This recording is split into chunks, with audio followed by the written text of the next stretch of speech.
el mensaje que nos dirige el presidente constitucional de los Estados Unidos mexicanos, licenciado Andrés Manuel López Obrador.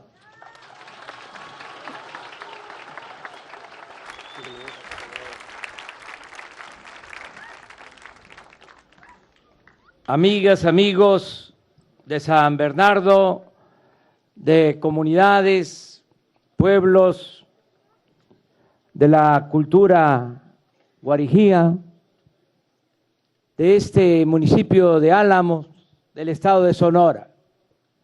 Me da mucho gusto estar con ustedes aquí en San Bernardo, tener este encuentro con ustedes, los guarijíos, este pueblo con tanta historia y con tanta cultura. Es importante que yo les cuente algo sobre mi vida, porque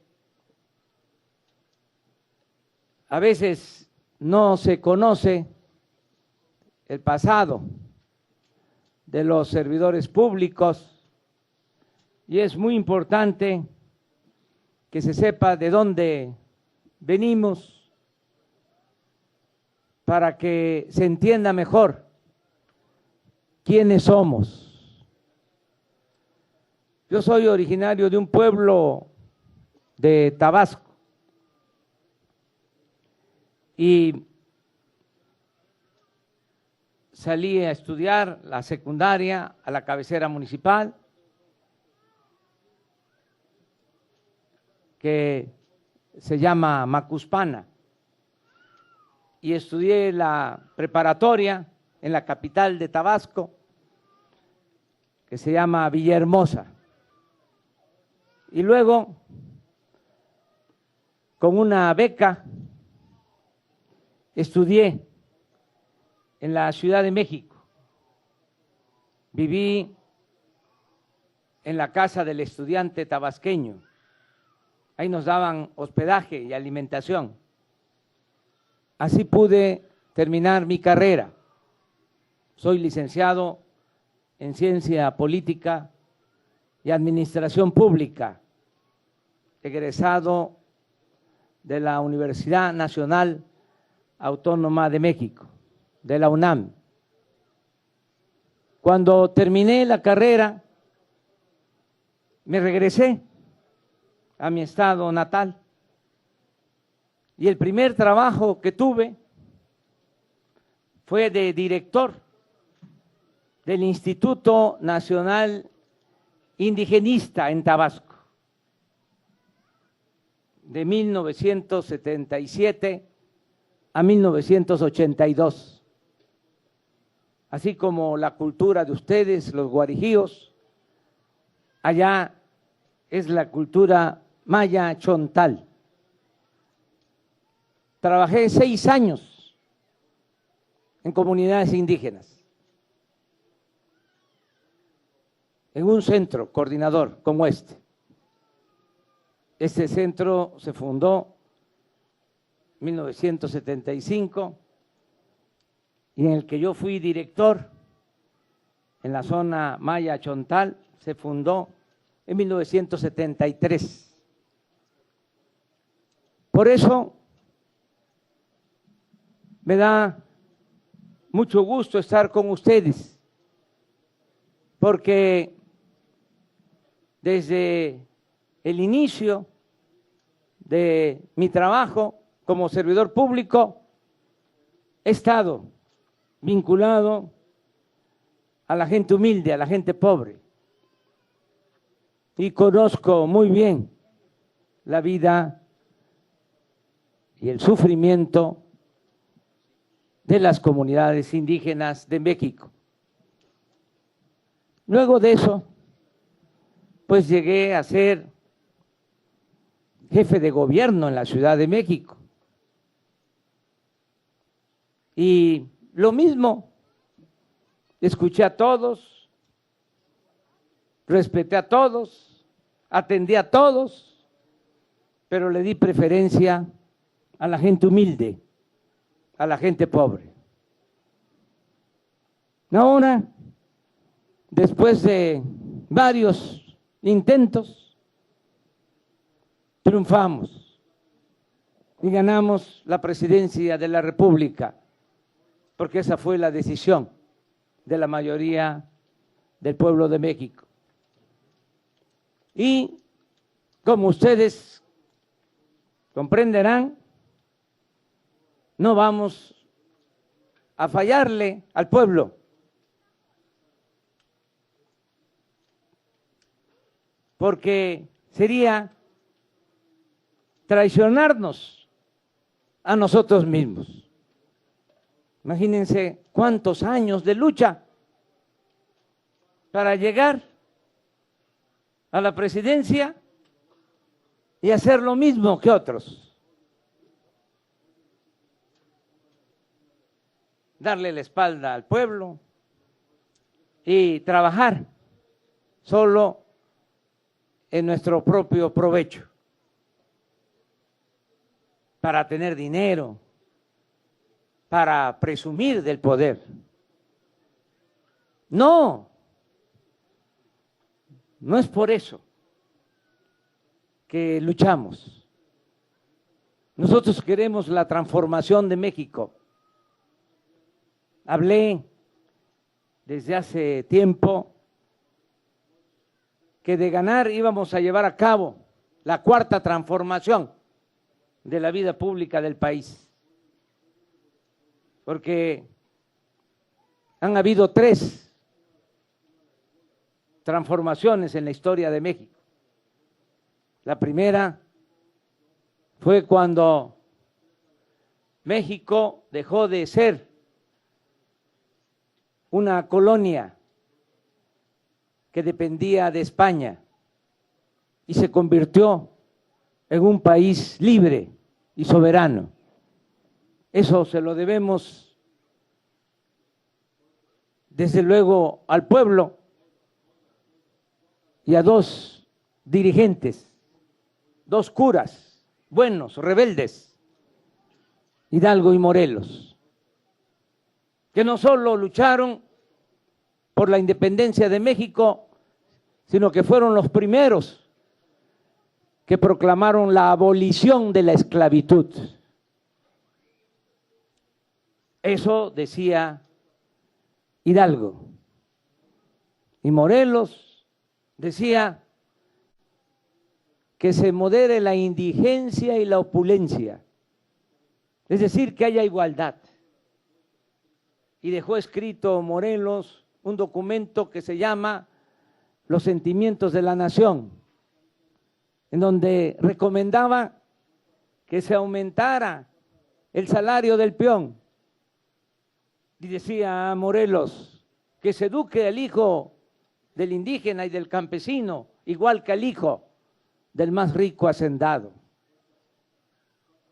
Y decía Morelos que haya tribunales que defiendan al débil de los abusos que comete el fuerte.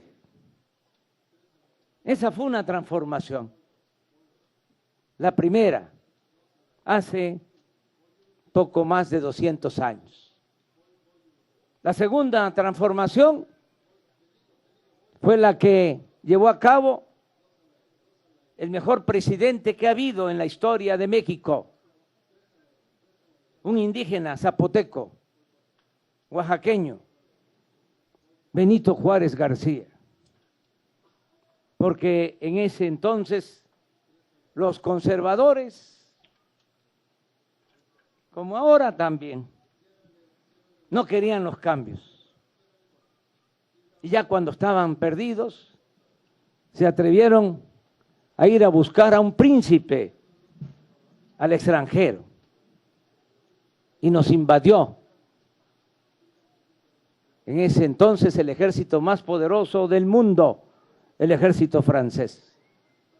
Pero Juárez, los liberales, no se rindieron, lucharon hasta que se expulsó a los extranjeros. y se restauró nuestra república. Esa fue la segunda transformación. Y la tercera transformación fue la revolución de 1910, porque Porfirio Díaz llegó a la presidencia y se convirtió en un dictador.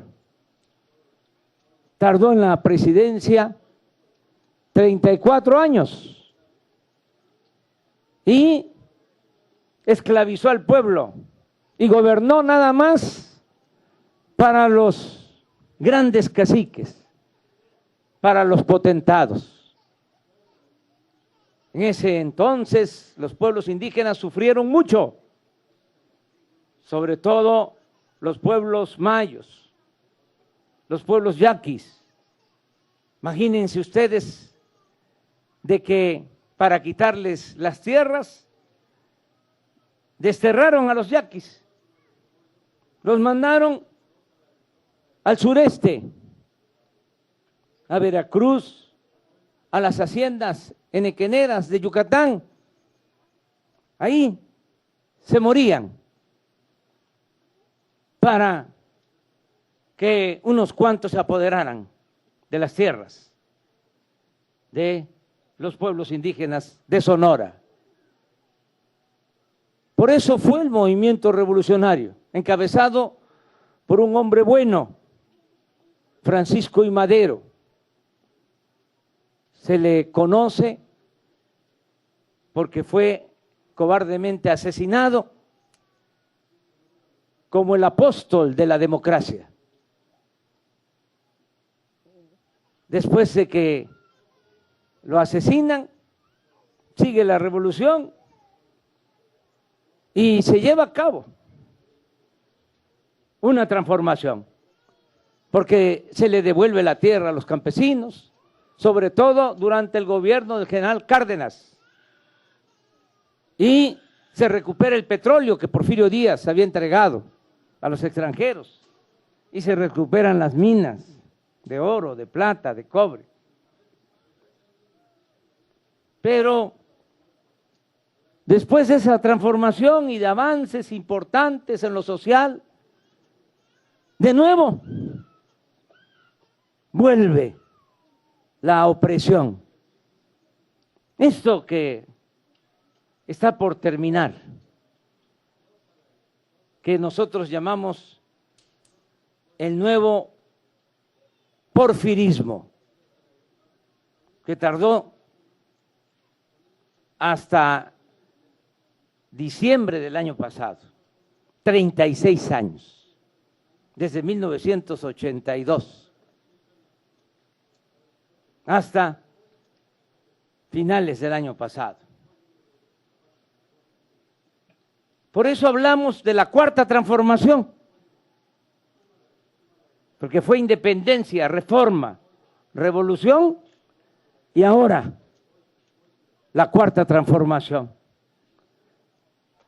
que estamos llevando a cabo sin violencia, de manera pacífica, porque nuestros héroes, las madres, los padres de nuestra patria tuvieron que tomar las armas. Eran ellos pacifistas, pero no les quedó de otra. Nosotros tenemos la dicha enorme de poder llevar a cabo un cambio profundo, igual que como la independencia, la reforma, la revolución, y hacerlo de manera pacífica, sin violencia. Y eso es lo que ya comenzó. No es fácil porque hay resistencias. Hay quienes no quieren dejar de robar, no tienen llenadera, pero ya se acabó la corrupción.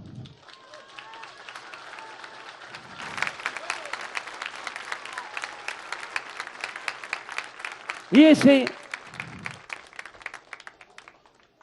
es el propósito principal del gobierno que encabezo. acabar con la corrupción y con la impunidad, porque eso es lo que más daña a México.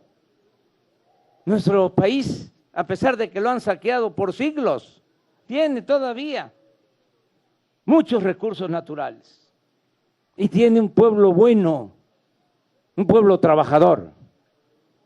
Ahí está el ejemplo de nuestros paisanos migrantes, los que por necesidad se han tenido que ir a buscar la vida a Estados Unidos, ahora están enviando a sus familiares 35,000 millones de dólares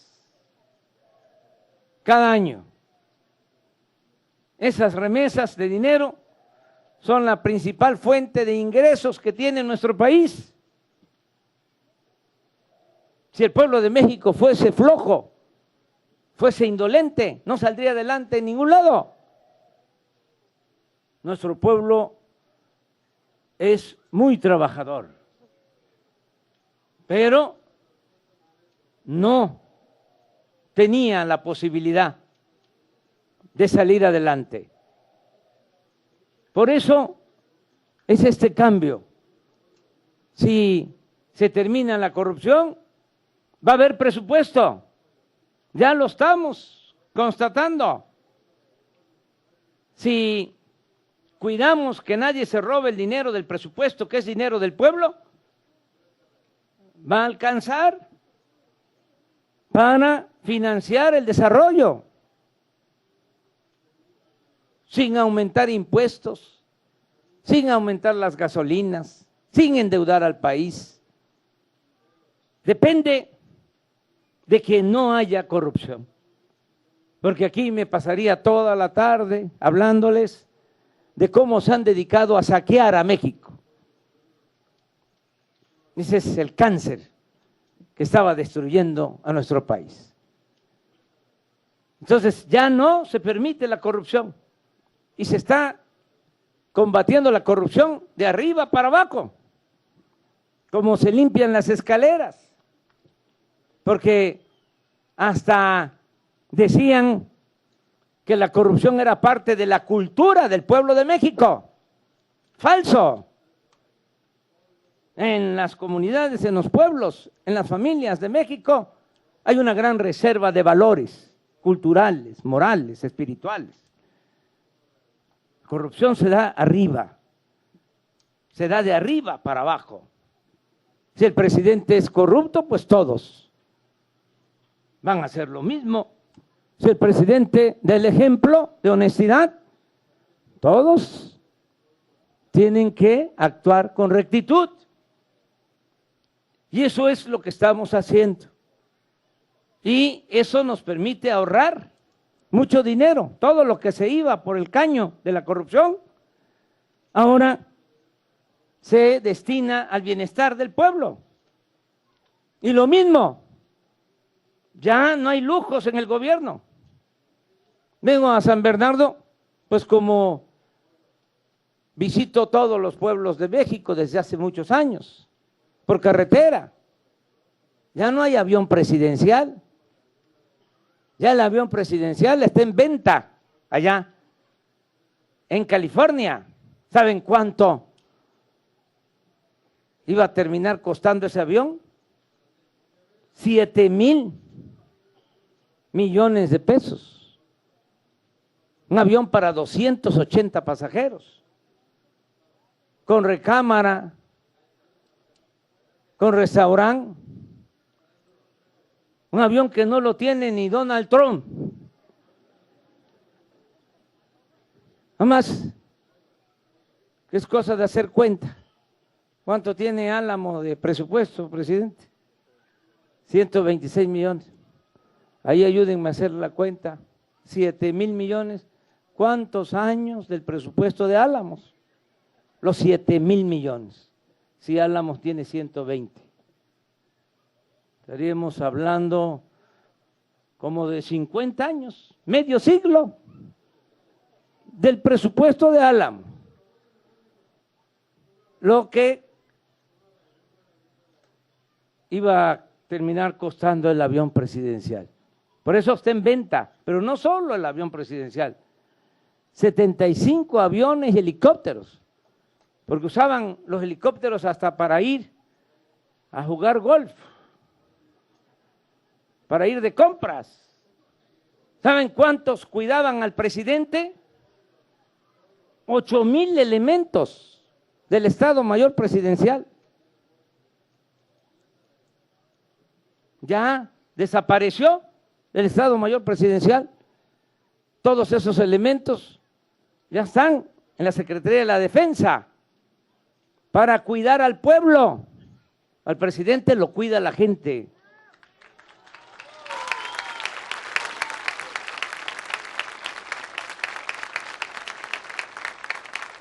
Todo eso es ahorro. Los altos funcionarios públicos tenían atención médica privada.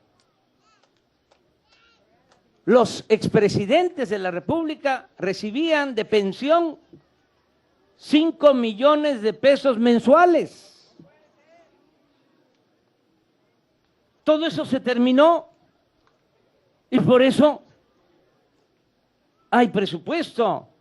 Y vengo a decirles que vamos a cumplir todos los compromisos, como aquí lo mencionó la gobernadora. Va a depender de ustedes, de los guarejíos, porque no se va a imponer nada. ¿Qué decía el presidente Juárez? Nada por la fuerza, todo por la razón y el derecho.